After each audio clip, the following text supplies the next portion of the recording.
আমাকে বদনাম করবি, আমার নাম খারাপ করবি রিমলি? প্রতীক, আমি তোকে ছাড়বো না। প্রতীক, আজ আমি তোকে ছাড়বো না রিমলি। তোমার এত বড় স্পর্ধা, তুমি আমার বোনের সম্মান নিয়ে খেলা করো? হ্যাঁ, এত বড় সাহস! ওকে এখন তুমি মারার চেষ্টা করছো। আজ আমার একদিন কি তোমার একদিন।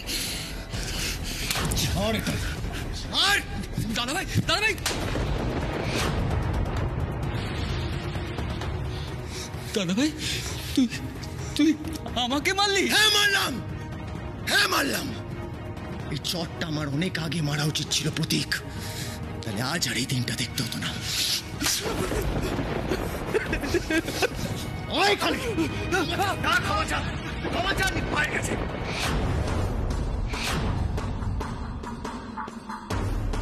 রিমলির পা ধরে ক্ষমা চাও। ছি ছি ছি, তুই এত নোংরা প্রতীক, এতটা নোংরা তুই। আমার তো তোকে ভাই বলে ভাবতে ঘেন্না করছে।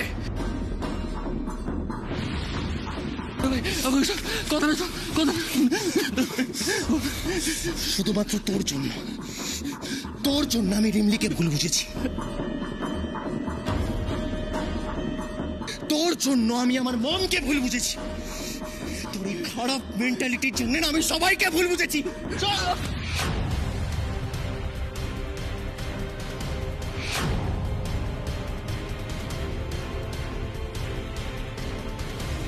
বম, দেখলে তো তোমার আর আমার এই সম্পর্কটা কে বিষিয়ে দিতে চাইছিল? সেটা রিমলি নয় মম, রিমলি নয়, সেটা আমার নিজের কাকার ছেলে, ওই প্রতীক।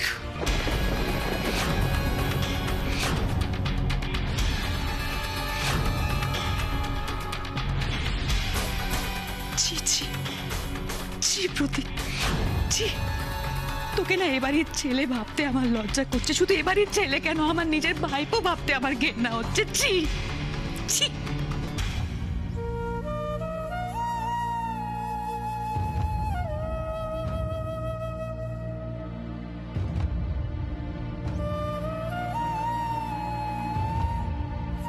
তোমার কাছে ক্ষমা চাওয়ারও আমার আর কোনো মুখ নেই রিমলি। আমি সত্যি খুব লজ্জিত। সিসি গাড়ি বাবু, আপনি কি করছেন? না না না, শুধুমাত্র এই পশুটার জন্য আমি তোমাকে ভুল বুঝেছি।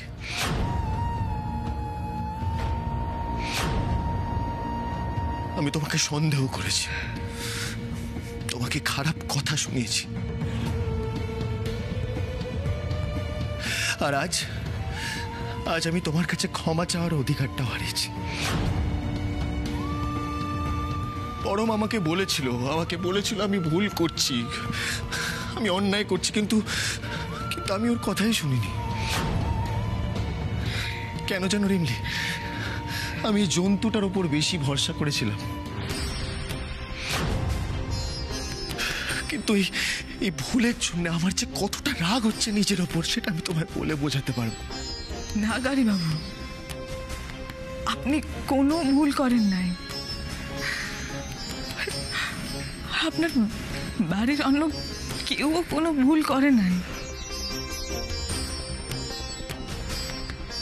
একটা কাজের লোকের থেকে আপনারা নিজের বাড়ির ছেলেরে বিশ্বাস করবেন, সেটাই তো স্বাভাবিক। একজন ভদ্র বাড়ির ছেলের থেকে তো এই ধরনের ব্যবহার আশা করা যায় না।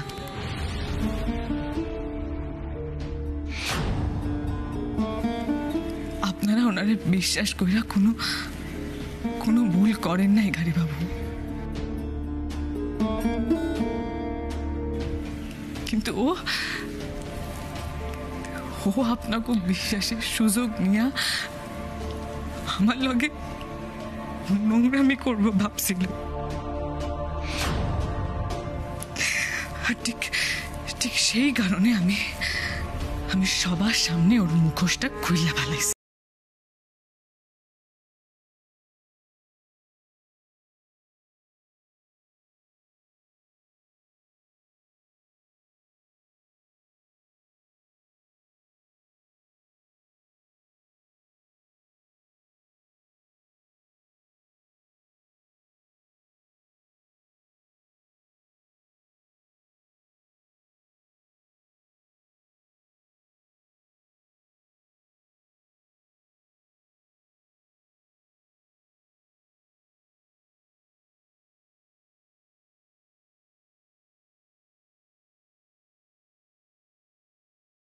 ক্ষমা করে দিও আমায়। না না গাড়ি বাবু না, আপনি ভুল কইতেছেন গাড়ি বাবু। এই শহরে যেমন প্রতীক বাবুর মতন খারাপ লোক আছে, তেমনি পরম দাদা, কোয়েনা দিদি, বৌদিমুনি এদের মতো ভালো মানুষও আছে।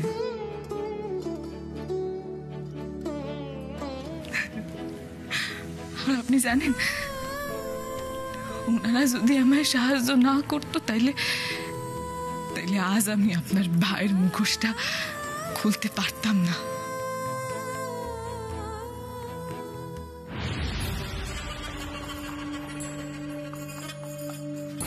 জেঠিমণি, জেঠিমণি, জেঠিমণি, তুমি আমাকে বিশ্বাস করো জেঠিমণি, আমি এরকম কাজ করিনি। এই মেয়েটা আমাকে বদনাম করার চেষ্টা করছে জেঠিমণি, এই সংসারটাকে ভাঙার চেষ্টা করছে জেঠিমণি। জেঠিমণি, আমি এরকম কাজ করিনি, বিশ্বাস করো। দাদাভাই বিশ্বাস না করলে তুমি অন্তত আমাকে বিশ্বাস করো জেঠিমণি, প্লিজ বিশ্বাস করো। এই রেকর্ডে কি করে হয়েছে আমি কিছুই জানি না, আমি কিছুই বুঝতে পারছি না। ট্রাস্ট মি জেঠিমণি, ট্রাস্ট মি। বৌদি, উদয়কে যেমন তোমার থেকে ভালো কেউ চেনে না, সেরকম প্রতীককেও আমার থেকে ভালো করে কেউ চেনে না। আমি ওর বাবা, তাই বাবা হিসাবে বলছি, এরকম একটা ঘৃণ্য কাজ ও কখনো করতে পারে না। ওই শিক্ষাই ও পায়নি, তা এই কাজটাও করতে পারে না। আমার তো মনে হয় এই শয়তান মেয়েটাই এমন কোন একটা কারসাজি করেছে যাতে আমার ছেলেকে নিচু করে দেখানো যায়, যাতে সংসারে আগুন লাগানো যায়, আমাদের ভাইয়ে ভাইয়ে দ্বন্দ্ব লাগানো যায়। দিদি, ও দিদি, দিদি তুমিও কি আমার ছেলেকে ভুল বুঝবে? দিদি তুমি তো জানো যে প্রতীক এরকম নয়, প্রতীক খুব ভালো ছেলে, কারণ প্রতীক আমার ছেলে। এই উদয়ের কথা শুনো না, আর সমীল কয়নার কথা ছেড়ে দাও। ওরা তো তোমাকে ছোট করতে পারলে আর কিছু চায় না, না সেটা তো তুমি খুব ভালো করে জানো। আমি বলছি দিদি, ও দিদি, এই আমাদের বিরুদ্ধে, প্রতীকের বিরুদ্ধে এটা না একটা বড় চক্রান্ত চলছে। আমি তোমাকে বলছি দিদি, এটা প্রতীক করেনি, করতে পারে না দিদি। পরম চক্রান্তটা করেছে, আমি তোমাকে বলছি, শোনো। ইয়েস ম্যাম, আমারও জানো তো ঠিক তাই মনে হচ্ছে, একটা গন্ডগোল কোথাও না কোথাও রয়েছে। দেখো, এভাবে প্রতীকদাকে অবিশ্বাস করাটা আমার মনে হয় আমাদের কারোরই ঠিক হচ্ছে না। এটা তো জলের মতো পরিষ্কার মম, রিমলি রিভেঞ্জ নেওয়ার জন্য সম্পূর্ণভাবে প্রতীকদার উপরই দোষটা চাপাচ্ছে, এরকম একটা কাণ্ড করছে। আর সিসিটিভি ফুটেজ দেখে আমার সেটাই মনে হচ্ছে যে সম্পূর্ণ বিষয়টা একেবারে সাজানো প্ল্যান মাফিক। একটা মেয়ে হয়ে তুই এই কথাটা কি করে বলতে পারলি জিনিয়া? যা হয়েছে তা তো আমাদের সামনে আছে। ইয়েস দা ভাই, যা হয়েছে আমরা সবাই সেটা সামনে দেখলাম, কিন্তু এর মধ্যে যে কোনো রকমের ষড়যন্ত্র থাকলেও থাকতে পারে সেটা নিয়ে তুই জাস্ট ভাবছিস না। বাহ,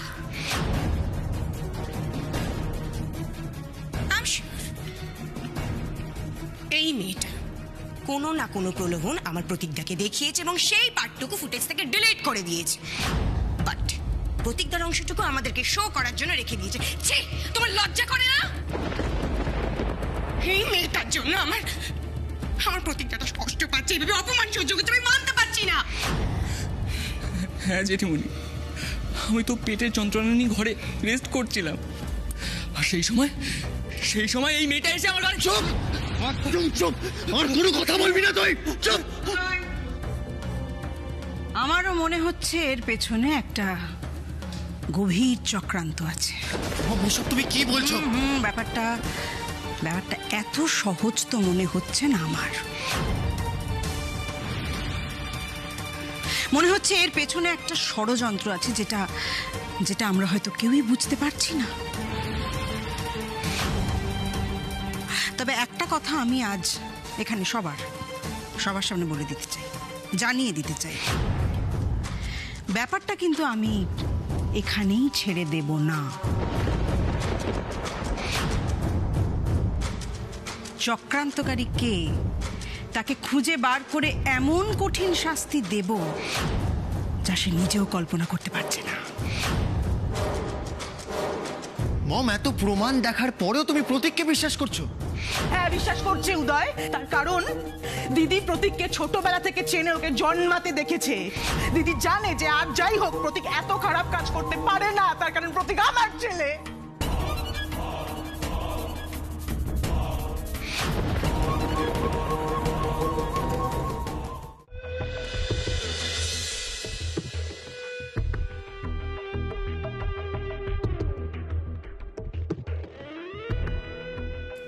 আজ আমার মনে হচ্ছে উদয় তোমাকে এ বাড়িতে নিয়ে এসে খুব ভুল কাজ করেছে।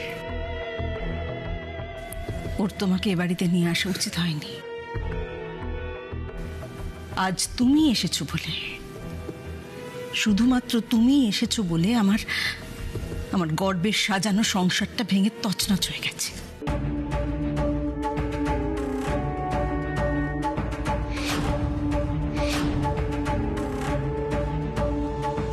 শেষে তুমি কিনা আমার বাড়ির ছেলের বিরুদ্ধে চক্রান্ত করতে উঠে পড়ে লেগেছ।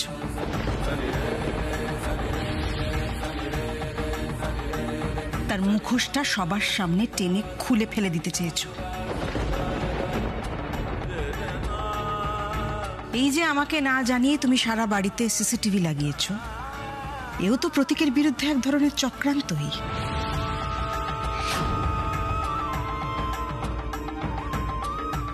কিন্তু এই কাজটা করে তুমি আমাকে বুঝিয়ে দিয়েছ আমার এতদিনের অহংকার মিথ্যে। এতদিন ধরে আমি যা যা ভেবে এসেছি সব মিথ্যে। তুমি আমাকে প্রমাণ করে দিয়েছ এ বাড়ির ছেলে হয়েও প্রতীক আসলে কতটা খারাপ তৈরি হয়েছে।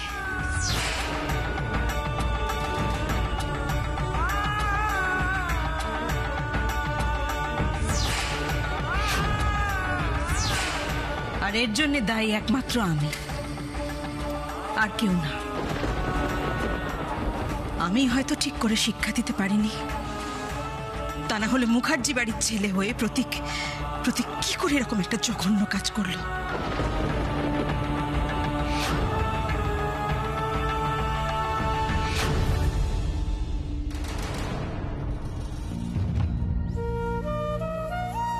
সত্যি বলতে কি রিমলি, আমার তোমার কাছে ক্ষমা চাওয়ারও মুখ নেই। আমি চোখ তুলে তাকাতেই পাচ্ছি না তোমার দিকে। তবু পারলে তুমি আমাকে ক্ষমা করো।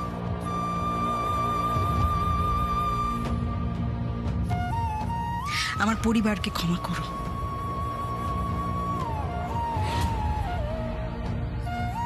যে অন্যায়টা হয়েছে তোমার সঙ্গে, আমি অন্তত সেটা মেনে নিতে পারবো না। আর তোমার সঙ্গে কে আছে, পাশে কে আছে আমি জানি না, আমার জানার দরকারও নেই। কিন্তু তুমি এটুকু জেনে রাখো, একজন মহিলা হিসেবে, একজন মানুষ হিসেবে তানিশা মুখার্জি এই অন্যায়ের বিরুদ্ধে সব সময় তোমার পাশে থাকবে।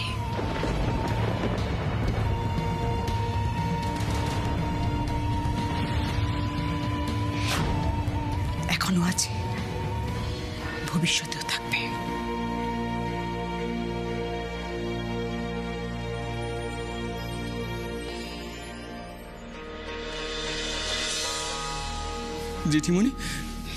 জেঠিমণি তুমি শেষে আমায় ভুল বুঝলে? ওই অসভ্যটি মিলি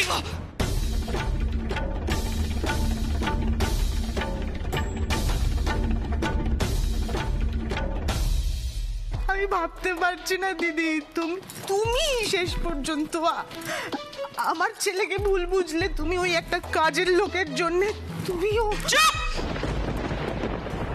চুপ। আর একটা কথাও বলবে না তুমি। তোমার ছেলে যা করেছে তারপরেও মা হিসেবে কথা বলতে তোমার লজ্জা করছে না? তুমি তো ভেবেছো তুমি ছেলেকে যথেষ্ট শাসন করেছো, কিন্তু না, আসলে তুমি প্রশ্রয় দিয়ে দিয়ে দিয়ে দিয়ে দিয়ে ওকে নষ্ট করেছো।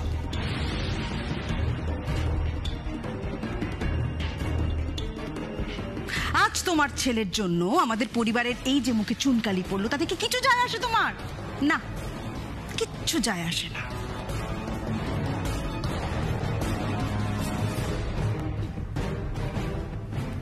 আর রূপজিৎ, এই মানুষ করেছ ছেলেকে? লজ্জায় তোমার মাথা হেট হয়ে যাচ্ছে। তোমার ছেলে যা করেছে তার জন্য এই মুহূর্তে ওকে পুলিশের হাতে তুলে দেওয়া উচিত।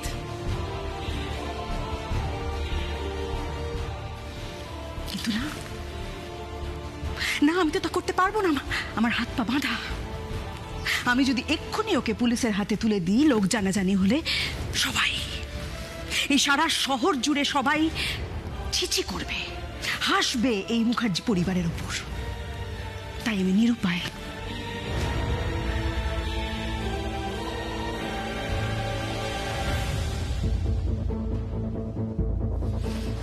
কিন্তু তাই বলে কি ওকে আমি শাস্তি দেব না? ওর অন্যায়ের শাস্তি ওকে পেতেই হবে।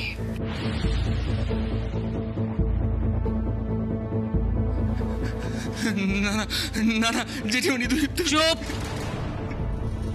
এই যে তোমাকে পুলিশের হাতে তুলে দিইনি, তার জন্য নিজেকে সৌভাগ্যবান মনে করো।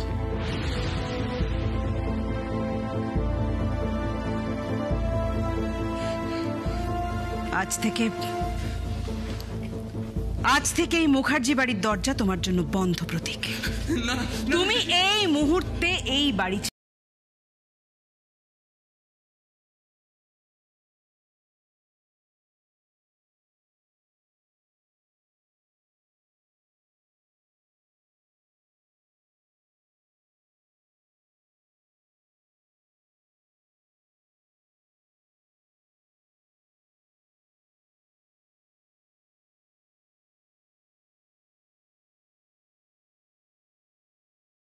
কি হলো?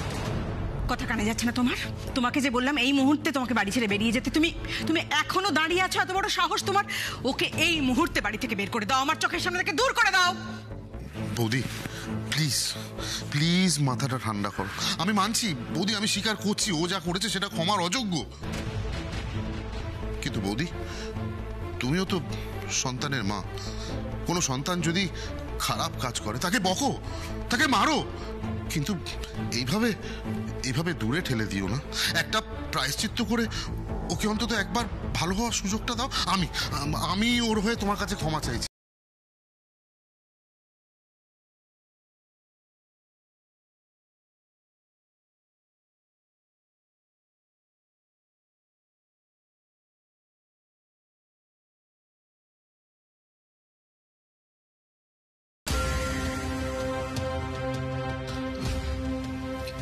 বৌদি, তুমি আমাদের থেকে মুখ ফিরিয়ে নিলে আমরা যে অনাথ হয়ে যাবো, বলো তুমি কি সেটা চাও?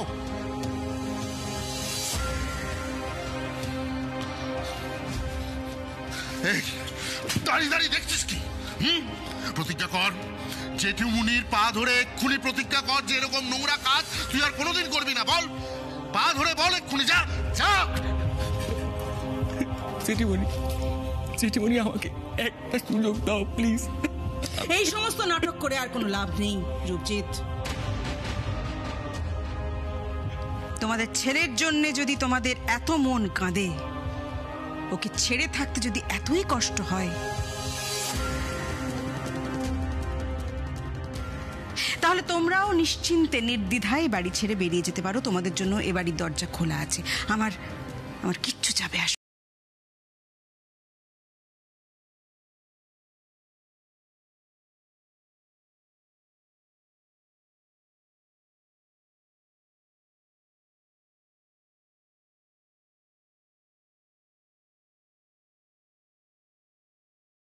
করবেন না। হ্যাঁ, আমি চাইছিলাম যে প্রতীক বাবু তার অন্যায় শাস্তি পাক। আমি চাইছিলাম তার আসল রূপটা সকলের সামনে আসুক, কিন্তু তার জন্য আপনাকে পরিবারে ভাঙন ধরুক সেইটা আমি চাই নাই। বড় ম্যাডাম, দয়া করে এটা করবেন না।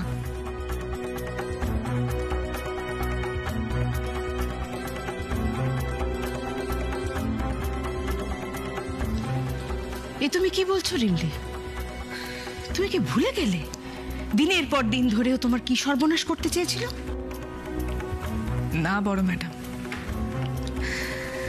আমি কিচ্ছু ভুলি নাই। আমিও চাই যে প্রতীক বাবু তার অন্যায় শাস্তি পাক,